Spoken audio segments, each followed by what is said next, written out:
Marcus Atilius Regulus was everything Rome admired a successful consul, a brilliant general, and a man who had never lost a battle. Em 256 BC, Laphromonica terminated the First Punic War by conquering Carthage itself. He won battle after battle. Carthaginian armies crumbled before him. Within a year, Carthage was desperate, ready to negotiate surrender. Victory seemed certain. Then Regulus made a fatal mistake. He got arrogant. When Carthage sent envoys to negotiate peace, Regulus gave them an ultimatum so harsh, it was essentially slavery. Carthage would lose all territories, pay crushing tribute, surrender their navy, and become a Roman puppet state. The Carthaginian Senate listened and made a decision. If these are the terms of surrender, we'd rather die fighting. They hired a Spartan mercenary general named Xanthippus, who reorganized their army and taught them new tactics. When Regulus marched out expecting another easy victory, he found a transformed enemy. Xanthippus used war elephants, massive beasts that terrified Roman soldiers. The elephants charged through Roman lines while Carthaginian cavalry swept the flanks.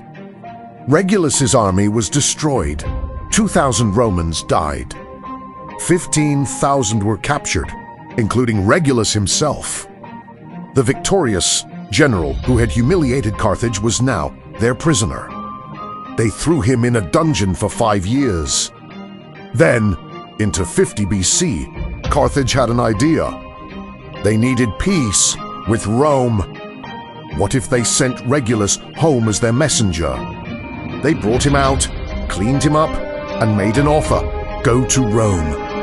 Convince the Senate to accept our peace, terms prisoner exchanges, reasonable tribute, an end to the war. If you succeed, stay in Rome. If you fail, return here.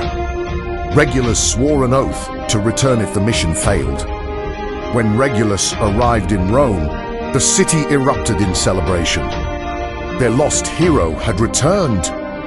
The Senate gathered eagerly to hear Carthage's peace proposal. His family wept with joy. Then Regulus spoke. "Senators, I come as Carthage's messenger, but I remain Rome's servant," he said. "The terms they offer are generous, but you must refuse them." The Senate was stunned. Refuse? Why? Because Carthage is weaker than they appear, Regulus explained. They're offering peace because they're desperate, not merciful. If Rome continues the war, we will win completely. But what about you? The senators asked. You swore to return if we refuse. I am one man, Regulus replied. Rome is eternal. My life means nothing compared to Roman victory. His wife grabbed his arm. You'll be tortured. They'll kill you. Then I'll die, as a Roman should, keeping my oath and serving my city. The Senate debated for hours. Some argued they should keep Regulus and break his oath. Others said Rome should accept peace and save a hero's life. Regulus cut through the arguments.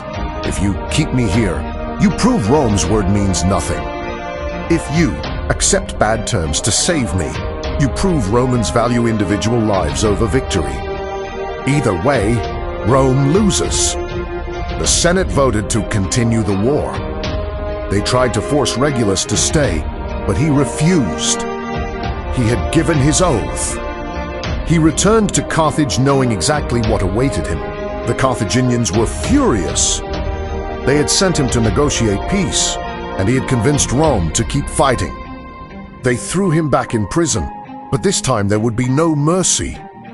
Ancient sources claim they tortured him, brutally cutting off his eyelids and leaving him in the sun, placing him in a barrel lined with nails. The details might be exaggerated by Roman propaganda, but the core truth remained.